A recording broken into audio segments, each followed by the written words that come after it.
thinking about. There is this girl at work who I get on with really well. She makes me laugh so much, it's unbelievable. We joke that we should be separated because we spend so much time laughing that it prevents us from getting any work done.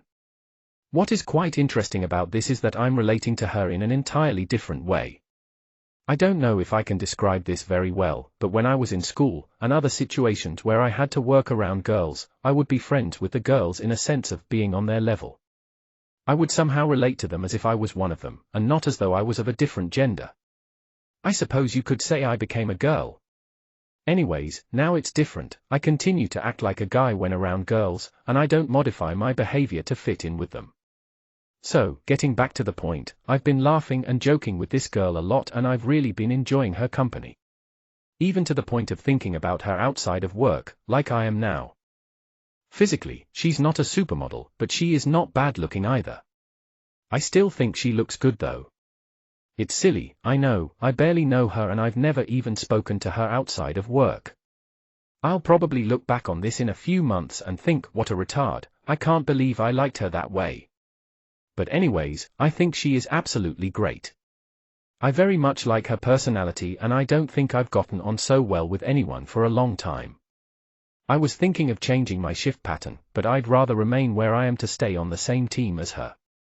Hang on a minute. Am I, Jake, for the first time ever getting a slight infatuation with a girl? In that case, break out the beer and let's party because that is absolutely bloody amazing. Come out? It seems that despite the enormity of my progress, I still have some way to go when it comes to some temptations. On the one hand, gay porn is no temptation whatsoever, yet on some occasions I feel like the only way to center oneself is via a quick, sexual encounter with another man. Don't misunderstand, I'm not sleeping with guys. For example, last night I watched the fantastic 2-4 England victory over Croatia in the pub, and it seems that all of my inhibition surrounding football seems to have evaporated. After that great night a former work colleague texted me. A whining gay bloke who's very fat and somewhat camp. He said he was lonely. In times past he has marveled at me, claimed to admire me very much, the gay drawing other guy closer routine, and said he always enjoyed our conversations. Anyways, I replied saying I was far too tired to go see him, and besides, I'd had too much to drink to even contemplate driving. Nevertheless, he persisted. Eventually I got sick of him and simply turned my phone off so he would get the message. However, I then sat down in the living room to relax, thinking of all the things I had done that day and that I need to do tomorrow. When I thought, and tomorrow morning it's up for work, I immediately thought about acting out. The little boy needed the reassuring arms of a man to help him face the big world tomorrow. I almost called that guy back to arrange a meet. Yikes! That's a close call. So tonight I decided I had to do something about it. I texted my mentor, who for the sake of simplicity we'll call Russell, and asked to speak to him, providing he wasn't busy, and if it wasn't convenient it could be just on the phone. You may be able to see my defensive detachment coming out there. I couldn't believe that he would actually be interested enough in me to think that talking to me wasn't some kind of huge bother. But as usual, my fears are proved wrong as he replied, "Sure, come over now." What he was really saying, without him realizing it, was, "I care about you and you are not bothering me." Anyways, I talked to him about how I've been feeling somewhat despondent and lonely recently, and how I felt as though my therapy has been progressing well, yet I still had that close call. As usual, Russell was very compassionate and listened intently. He didn't mind when, to my surprise, I started crying as I told him how helpless I was feeling. We talked for quite a while, all the time Russell being as compassionate and listening intently as usual. I started to feel better. After a while I felt we had talked the issue through, and it was time to go, so I got up to leave. Before I left the room he asked me, "Do you feel a bit better now?" To which I said yes. Then he asked, "Are you, really, going to be all right?" To which I welled up again in tears and shook my head. He got me to sit down again so we could talk some more and get my emotions out. We then came to an unusual conclusion, that I should be more open and honest about my SSA and therapy. I should, for want of another expression, come out of the closet. That may sound bizarre, but I strongly believe it is the right thing for me to do. I have many good friends, yet very few know of my struggles. I need to expand my support network. Isolation equals death. I need to do this. This therapy doesn't just change my sexual desires, but my entire personality. And in many respects I'm still hiding behind a facade and not showing my friends and family the real me. Being open and honest to everyone about my entire struggle, to the best extent possible, will be a major victory for change. I need to come out into the open. With my newfound resolute desire to shake things up and expand my support network, I got up to leave. I motioned that I wanted to hug Russell. And we did. It was probably the best piece of affirmation I've ever had. It wasn't just a quick hug, it was a long "I care about you" hug. Actually, no, it was a "I really, actually, care about you" hug. I thanked him.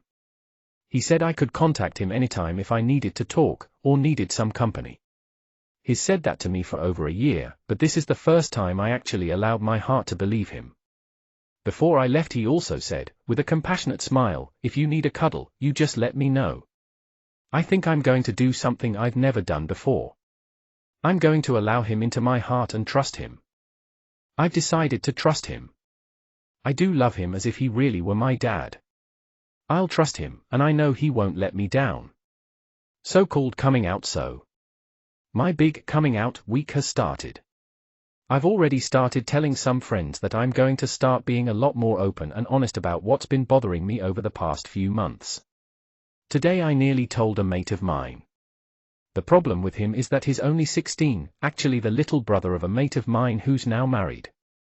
Despite the age difference, we get on well and his overt heterosexuality is a very good influence on me. We also play a lot of sports together, and I feel like he's my little bro. So it's a bit of a dilemma when telling him, because I'm not sure if his parents would be happy about us hanging out together. I know I could just keep it secret, but that's not what I want. I don't want any more secrets or worrying about who I talk openly in front of, or worrying about who knows what and who doesn't. I'm getting tired of it. I hope his folks will be okay with it. It's not like I'm gay anymore anyway. If anything, he's more likely to be a bad influence on me. It turns out that the 15-16-year-old teen that delivers the local paper each week is a rent boy. My friend knew him from his school. Apparently he's out-and-out gay and has been spotted getting into older guys' cars several times. It is no secret. God. What a shame. Only 15 or 16, but sleeping around with old men for money. And he lives in an affluent area, he doesn't need to do it for the money. What a poor kid. I feel so sorry for him. What a terrible life he will have. A true waste. A gay man of 20 has a 50% chance of getting AIDS by the time he's 30. Imagine what risks that poor boy is running. But then I remembered, I was that boy. At his age I wanted to be a rent boy. I did have some anonymous sexual encounters. I would have loved it if I had had more. But, oh my, what a terrible and heart-wrenching life it would have been. Devoid of all love, constantly being abused for others' benefit, and receiving cold hard cash instead of a father's warm love. Poor lad. My heart really goes out to him. I hate to sound like a woman, but what a waste.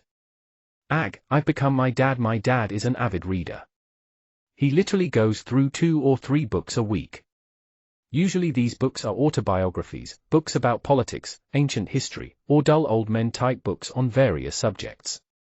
He's rarely seen without a book.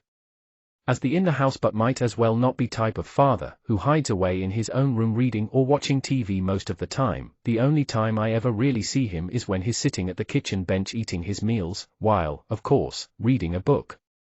I always used to snarl my nose at him when seeing that. Stupid dad with his boring old books, sitting there, scoffing down his putrid crap that he'd made himself, while his eyes dart about a page from a book of the story of some other old man who is long dead. Not interested in me, not even twitching as I enter the room, cannot be distracted by my presence. He just sits there eating as he reads his book. Anyways. Today I was reading Dr. Nicolos's book on prevention of homosexuality. Unless I'm getting it confused with something else I've read recently, I remember something being said on a boy needing to want to emulate his father. How would I ever want to emulate my father, I asked myself. That boring old fart. This evening, I go into the kitchen to make myself something to eat. I notice my dad has left one of his books on the bench. It's written by a British politician, I won't say who because none of you will know who it is, most people in the UK don't even know who he is, but both my dad and me know him. It's about the various controversies in British politics that have raged over the past decade or so. The sort of thing that would send most people to sleep. Although just the sort of thing I like reading about. I make my meal. Sit down on the same stool my dad sits on. Open the book. Start to read, while eating my dinner. Find the book very interesting. Totally ignore everyone who has come and gone in the room. Get through half a chapter before finishing my meal. Suddenly realize something, I am my father's son. Agga told another mate last night I told my childhood friend, who we'll call Dave, and his wife about my SSA therapy. Wow. They were so supportive, I could barely believe it. I've known this guy since forever. We used to be very close, but due to my defensive detachment, I kept fighting him off me during my teenage years. But despite that, he's kept the lines of communication open. I managed to tell them about me by, ironically, telling them about someone else and their attempts at changing their feelings using therapy. So after starting a good conversation about that, I managed, eventually, to build up the courage to say, I mentioned this because I've been in reparative therapy myself. To which Dave's wife smiled and said, excellent. Dave's wife kept asking me questions about it, while Dave tended to sit there quietly. That wasn't because he wasn't interested, on the contrary, he has always said to me that it doesn't matter, he's my friend and that's all that matters. A very accepting guy. He did say something occasionally, always to agree with what his wife and I were saying, and to say that he is always available if ever I want to talk to him. They were both very pleased for me, and actually said, well done, it must have taken a lot of courage. In addition, when you open yourself up with some very personal things, the person you're speaking to tends to do the same. I found out a lot about Dave and his wife last night that I never knew. Including some very difficult times that he went through, but I was thoroughly unaware of. I wish I had been there for him. The relief after telling them was enormous. It felt great. Talk about a problem shared is a problem halved. I sent a quick email to Dave last night just to thank him for being such a good friend. I think last night can be summed up in the reply he sent me this morning, anytime. All you have to do is talk to us, and we'll listen. That's what friends do. She's hot, you know the phrase, treat the underlying causes, and the homosexuality takes care of itself. Well, how true that is. Recently I've been watching a TV show for kids teenagers. Why? There's this young woman presenter who is, for want of a better expression, hot. I mean, really, really nice. I just can't help myself. I was watching it this morning and, whoa, I loved what she was wearing, it really made her look nice. Every time the camera panned out and I got to see a full shot of her I think, blimey. I've even shown a mate of mine this woman, and he agrees that she's very nice. It just tingles me all over. She is so hot I can't believe it. I cannot understand how I could never feel this way before. It just feels like the natural thing to feel. I just can't help it. She's got the figure, a nice face, nice hair, and is always wearing summer-type clothes that really make her look good. She is also very energetic, delicate, and bubbly. Feminine in every respect. What's the chance of me getting a girlfriend like her? I'm going to keep my hopes up. It's important to note two things about this. 1. I didn't feel this way when I first saw her, it's been gradual over the past 6 months. 2. No control or force is involved, I just can't help myself. This is the first girl I've ever fancied this much. Definitely my strongest heterosexual feelings to date. Treat the underlying causes, and the homosexuality takes care of itself. Denial, denial, denial. Has anyone said to you that you're in denial? A few gays have said that to me in the past. It's a typical bitchy and effeminate insult that's typical of gay men. It's the equivalent of a child sticking its tongue out at you. This isn't a surprise, as immaturity and defensiveness is part of the neurotic homosexual complex. When I was speaking to Dave and his wife the other day, I was telling them how the numerous twin studies prove that homosexuality can't be determined simply by genes because rarely are both twins gay. To this Dave's wife said, "But wouldn't the gay rights people simply say that the non-gay ones are in denial?" I was somewhat taken aback at this, thinking, well, of course they couldn't say that, that would be totally stupid. But before I said that, I thought for a second, and realized that she's right. No, not that those people really are in denial, but it is exactly what the gay rights people might believe. How else could they get around such solid proof? I had forgotten just how utterly delusional you can get when you're in the gay lifestyle. Remember, you not only believe in a gay gene that no legitimate scientist believes in, but also that 600 million people are gay. When you're living in such strong denial, it's not much of a leap and a jump to conclude that scientific studies, no matter how many of them, are all heterocyst lies. Some gays really believe that there is some sort of worldwide conspiracy to cover up the truth, whatever that may be. And what a conspiracy! No matter what country in the world such studies are made, numbers and stats continue to corroborate. It makes the Roswell UFO JFK assassination crop circle conspiracy theorists look like sane people. The gay lifestyle is nothing but denial after denial. A mythical gay gene. A nonsense 10% figure. Sexuality being changeable, but only in one direction. I was born this way. Gay relationships being just as loving as straight ones. Entirely unproven unscientific theories about transsexualism. Suicide rates being high due to homophobia. Etc. etc. etc. Denial, denial, denial. Dave's wife made another interesting point. I told her that the higher rates of suicide, depression, drug abuse in the gay community were, supposedly, due to homophobic oppression. To this she said, "You're joking? What oppression?" Good point.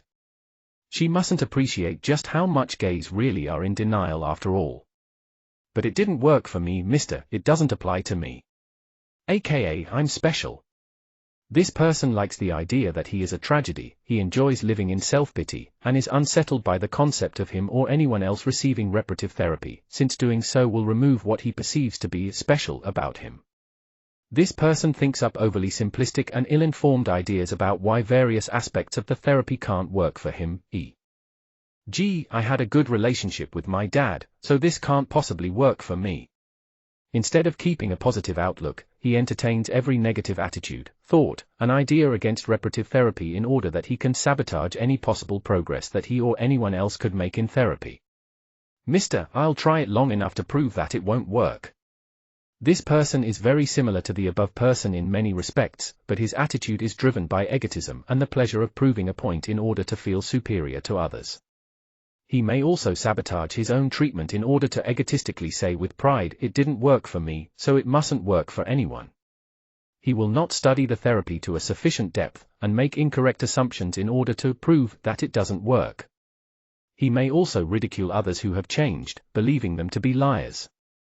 Mister, I'm only doing this because I have to. This person is not undergoing reparative therapy for the right reasons. His parent, spouse, others may have made him begin treatment, but they continue to be his main, or only, motivation for continuing with it. Because he is not self-motivated, he does things half-heartedly. He does not study properly. He does not understand how the therapy works. He does not do things necessary for treatment. He may callously indulge in homosexual fantasy, sex, or pornography. Because he makes little progress in therapy, he becomes frustrated since he cannot please whoever made him start it initially. This is because he doesn't want to change for himself, but for the sake of other people. Mister, I can't be bothered. This person has read half a reparative therapy book, skimmed through the rest of it, and then never opened it again for another 6 months. He doesn't feel it necessary to put the required amount of effort into his treatment. He does not do things required by treatment. When his half-hearted attempts at change fail, he honestly believes that he did everything properly, and blames the therapy for his failure, e.g., "Well, I did try therapy once, but I guess it just didn't work for me." In actual fact, his homosexual feelings do not bother him enough for him to make any real effort, so he has little motivation for trying to get rid of them. Mister, I'll try it for a month and if I'm not cured, I'll give up. This person does not put any of the sufficient effort into his treatment. He reads 1 or 2 books and expects a cure to quickly follow overnight. In fact, he expects the treatment to make all the effort, as if it were a form of magic, while he does not make any real effort himself. He does few of the things required by the treatment for change. He has an uncanny ability to entirely miss the point of many suggested therapeutic activities, e.g., I watched a football game on TV, but I'm still attracted to guys. Why isn't this working? He may also abandon his treatment and consider it a failure at the first setback, even if it is only a slight one. Mr. I know what's best. This person enthusiastically embraces reparative therapy, but believes that he can remove the unsettling aspects of recovery, and still make great progress. Typically, he will keep his problems to himself and avoid doing therapeutic activities which he considers too challenging or too unsettling. He believes that he does not need the help of others, nor the required studying of recommended books and other resources. While he may have good results with the therapy, his progress will not be as dramatic or deeply felt as the progress he would have otherwise. Because he trusts in his own abilities so much, there is a danger that when a major setback occurs, he will conclude that the therapy is at fault instead of his own ego-driven half-hearted efforts. On parade today is Pride Parade Day in the capital, London. Ugh, looking at that on the news makes me feel sick. I mean, why want to be a real man when you can be a prancing effeminate queen wearing tight spandex pants doing simulated sex moves in the street? Yuck. Their so-called pride is a self-deception. It's not really pride, it's more defiance, a defense against a system of masculinity they feel hopelessly outside of. Inferior, but doesn't care anymore. It's a child sticking its tongue out and saying, "Nana, I'm better than you." This is, of course, with the comfort of being around people who understand, as they are also outcasts of masculine society. If anyone thinks the above comments are hate speech, think again, Mr. Ignorant. I used to be gay, and anyone who has spent an iota of time in the gay world knows that masculinity is held up above all else as a highly desirable quality. The more masculine-looking guys are always higher up the gay hierarchy, with the femme right down at the bottom. The femme are resented and looked down upon. Gay personals ads usually ask for a straight-acting guy. It's not unusual to hear a gay male say, "I hate those prancing effeminate puffs." Think about it, gay porno is full of masculine blokes, with many movies based on truck drivers, army cadets, policemen, doctors, gang members, mechanics, etc. There is little market for porno of weak, skinny, effeminate guys with high-pitched voices working in a florist. It's rugged good looks, muscles, masculine clothes, power, and strength that is desired. Masculinity is what gay men want more than anything else. And when you decide to increase your own sense of masculinity, e.g. in therapy, that's when the effeminate ways of some men are all the less appealing. In fact, they are not just unappealing, their actions are repulsive. The mannerisms they have chosen to act out represent everything we are trying to get away from. Hence, I know it's not just heterosexuals who think the gay parades are, well, hideous. Many straight-acting gay men think so too. Parades are just femme blokes, drag queens, and narcissistic muscle-bound blokes, and the only attribute they have of any value in the gay world are their bodies. Emptiness. Narcissism. Vain. Outrageous. Look at me. Look at me. Yuck. Change therapy is harmful? It really annoys me when some say that reparative therapy or any other change therapy is considered harmful. How the hell do they work that out? In the course of my own therapy I have done the following. 1. Learn to make more male friends. This is harmful. 2. Had a decrease in depression. This is harmful. 3. Started to feel more confident and less shy. This is harmful. 4. Improved my relationship with my dad and brother. This is harmful. 5. Started to really enjoy and take an interest in new things, especially sports. This is harmful. 6. Gained an older man as a mentor who is always there for me. This is harmful.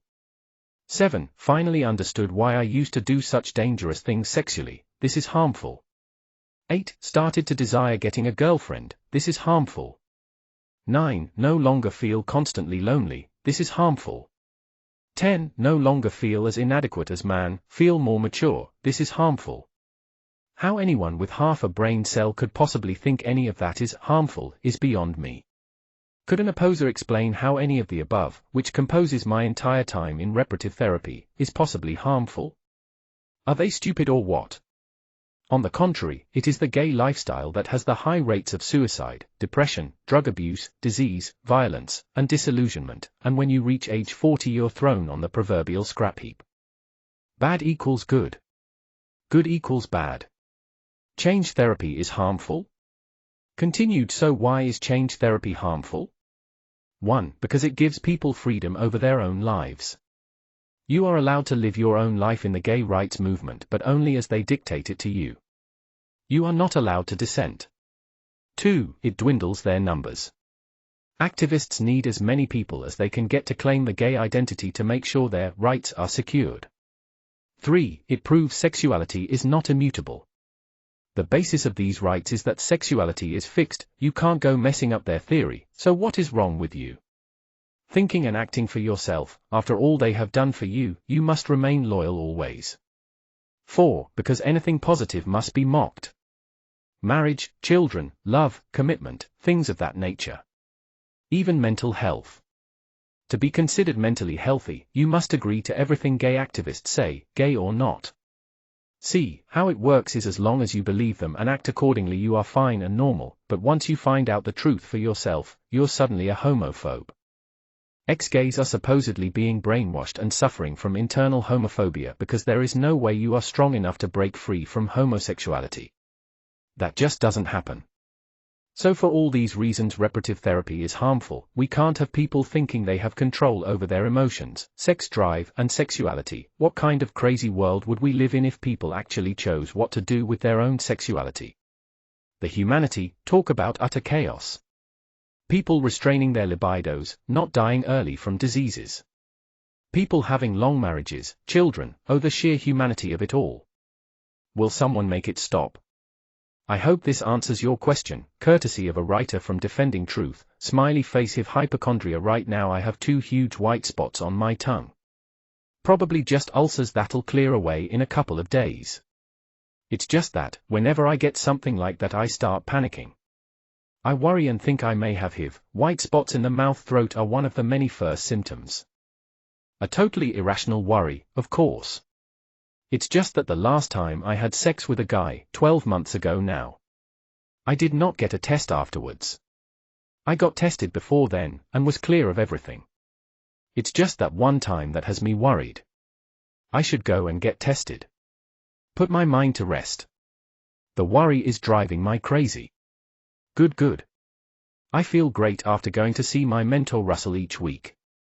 Last night I just felt so good that I decided I didn't want to drive home, so instead I went for a long drive for about 35 miles before going home, blasting music out of the car speakers. Going for long drives is something I either do to cheer myself up if I'm on the brink of despair, or if I'm feeling really good about myself and confident in every way. It's quite odd how associating with my substitute dad can give me a shot in term of affirmation. It's a bit like gaining muscle mass. If you want to build up muscle, you don't have one massive huge workout once a month. If you do, you will damage your muscles, be in pain, and due to the over-intensity your muscles may even shrink. But if you have a little workout on a regular basis, a minimum of once a week, gradually your muscle mass will increase bit by bit. I guess it's the same with all this male affirmation acceptance etc. stuff. One injection of masculinity a month won't do it, but small, consistent, and reliable boosts will assist the change process. Later, I've arranged to help a guy I know with some home improvement. At least I'm spending some time of the day in a male environment, doing male things, with a straight guy, and being one of the guys. Oh, and those massive ulcers on my tongue have finally cleared up, well.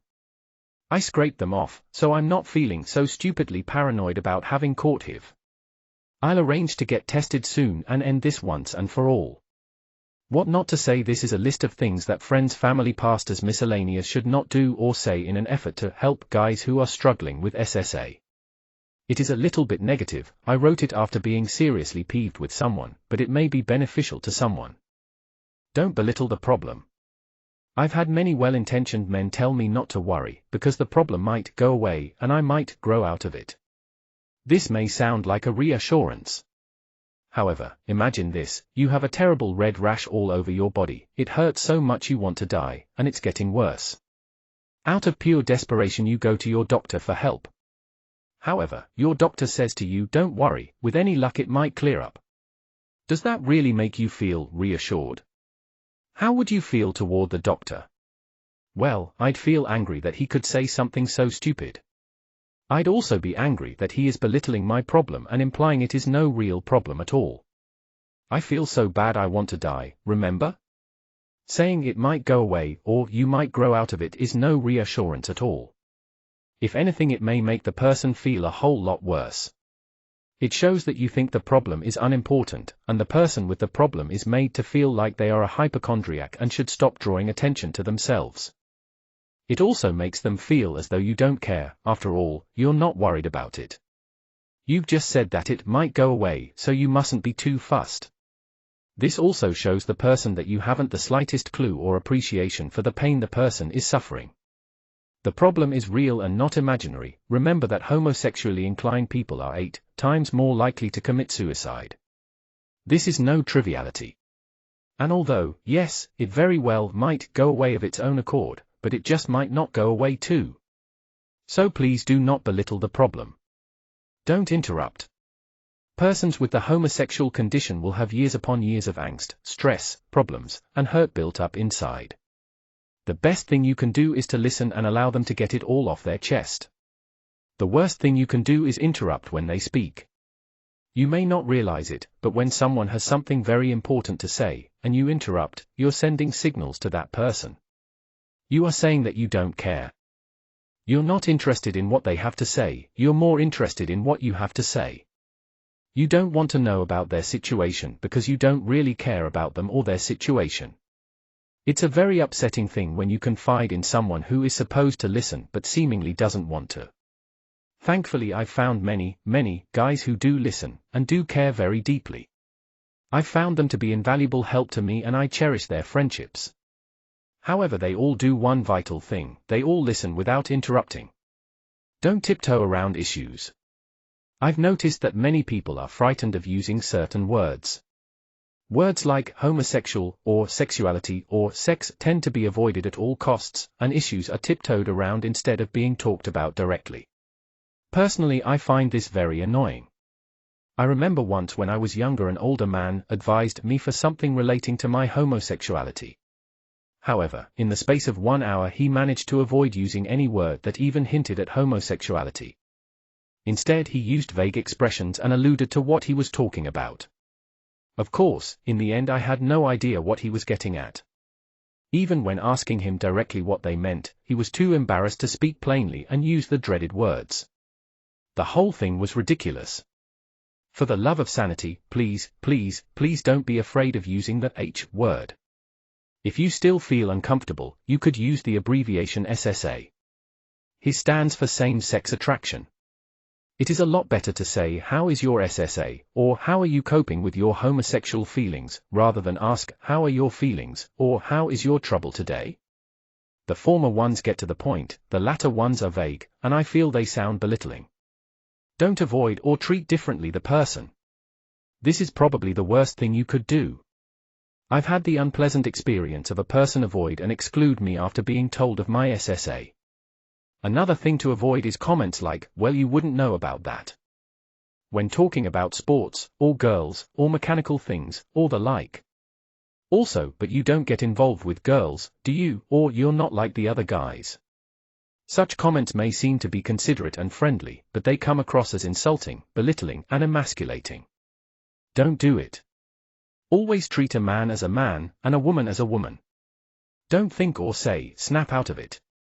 If someone told you they have diabetes and are feeling very ill, would you then say or think something along the lines of, "Oh come on, surely you can just snap out of it"? Of course not. However, some individuals do think that when presented with another's homosexual problem. Homosexuality is a deeply rooted problem and never disappears overnight. If you think or say such a thing, it is a shocking display of just how little you understand the situation. It is also a terrible insult to the person's dignity. The person may have been struggling with the problem for many years, experiencing levels of stress and anxiety far worse than you ever have, and yet you show no concern or sympathy, simply brushing the problem aside like some trivial matter. Homosexuality is not just a mood, you cannot just snap out of it. What an insulting, uncaring and callous attitude to have.